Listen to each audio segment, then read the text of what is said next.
Bismillahir Rahmanir Rahim. After praising and thanking Allah, the Holy Prophet Sallallahu Alaihi Wasallam said, O people, lend me an attentive ear, for I know not whether after this year I shall even I shall ever be amongst you again. اللہ کی حمد و ثنا کے بعد نبی کریم صلی اللہ علیہ وسلم نے فرمایا، اے لوگو میری بات غور سے سنو، کیونکہ مجھے نہیں معلوم کہ اس سال کے بعد میں تمہارے درمیان رہوں یا نہیں۔ پریزنگ اینڈ تھینکنگ، تعریف اور شکر۔ لینڈ می این اٹینٹیو ایئر، مجھے توجہ سے سننے والا کان دو، میری بات توجہ سے سنو۔ فار، کیونکہ، I know not, I do not know, مجھے نہیں معلوم۔ Whether, I shall ever be, کبھی بھی ہوں گا، امانگسٹ یو اگین، تمہارے درمیان دوبارہ۔ یعنی آپ صلی اللہ علیہ وسلم نے خطبے کی ابتدا حمد و ثنا سے کی، لوگوں کو متوجہ کیا اور فرمایا کہ شاید یہ حضور صلی اللہ علیہ وسلم کی حیات مبارکہ کا آخری حج ہو۔ Therefore, listen to what I am saying to you very carefully and take these words to those who could not be present here today. لہٰذا جو میں تم سے کہہ رہا ہوں اسے بہت غور سے سنو اور یہ پیغام ان لوگوں تک پہنچا دو جو آج یہاں موجود نہیں۔ Listen to، سنو، what I am saying to you، جو میں تم سے کہہ رہا ہوں، very carefully، بہت توجہ سے، to those، ان لوگوں تک، who could not be present today، جو آج یہاں موجود نہیں ہو سکے۔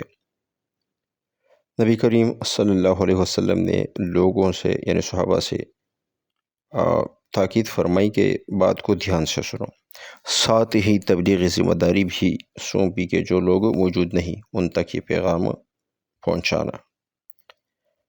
O people, just as you regard this month, this day and this city as sacred, so regard the life and property of every Muslim as a sacred trust۔ اے لوگو، جیسے تم اس مہینے، اس دن اور اس شہر کو حرمت والا یعنی مقدس سمجھتے ہو، ایسا ہی ہر مسلمان کی جان و مال کو بھی ایک مقدس امانت سمجھو۔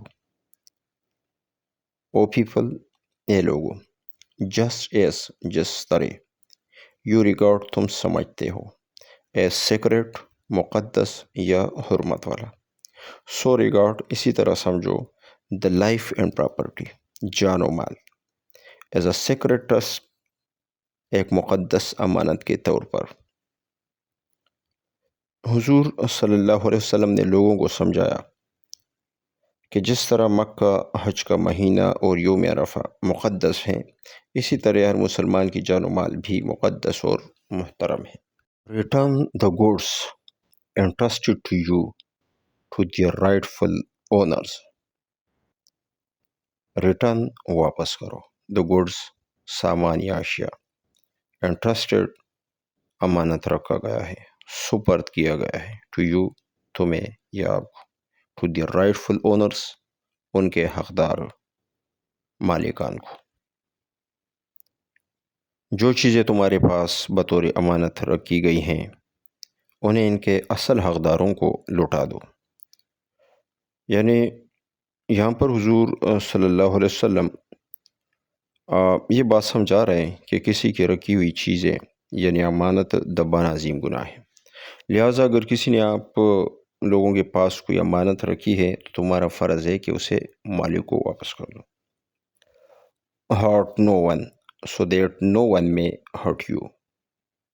hurt، نقصان پہنچانا یا تکلیف دینا، so that، تاکہ، میں، ممکن ہے، hurt you، تمہیں تکلیف دے، کسی کو تکلیف نہ دو تاکہ کوئی تمہیں تکلیف نہ دے، یا کسی کو مت ستاؤ تاکہ تمہیں بھی کوئی نہ ستائے۔ اس جملے میں ایک اخلاقی اصول کی طرف اشارہ ملتا ہے کہ اگر آپ دوسروں کے ساتھ اچھا برتاؤ کریں گے تو وہ بھی اچھا برتاؤ کریں گے۔ Remember that you will indeed meet your Lord and that he will indeed reckon your deeds۔ Remember، یاد رکھو، ول میٹ ملاقات کرو گے یور لارڈ اپنے رب سے. ہی ول انڈیڈ ریکن وہ ضرور حساب لے گا یا محاسبہ کرے گا. یور ڈیڈس تمہارے اعمال کا. یاد رکھو کہ تمہیں یقیناً اپنے رب سے ملنا ہے اور وہ ضرور تمہارے اعمال کا حساب لے گا.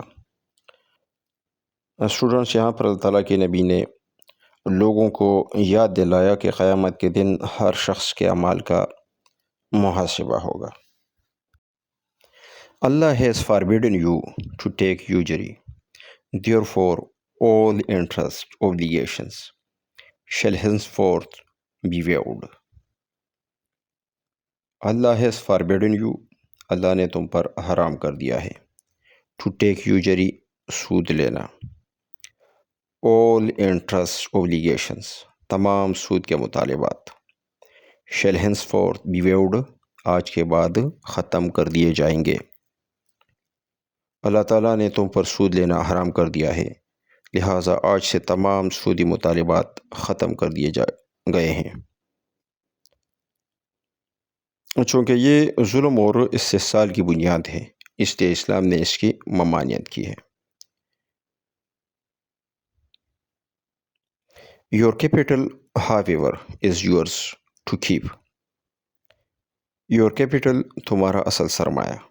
However البتہ is yours تمہارا ہے to keep رکھنے کے لیے. البتہ تمہارا اصل سرمایہ تمہیں واپس ملے گا.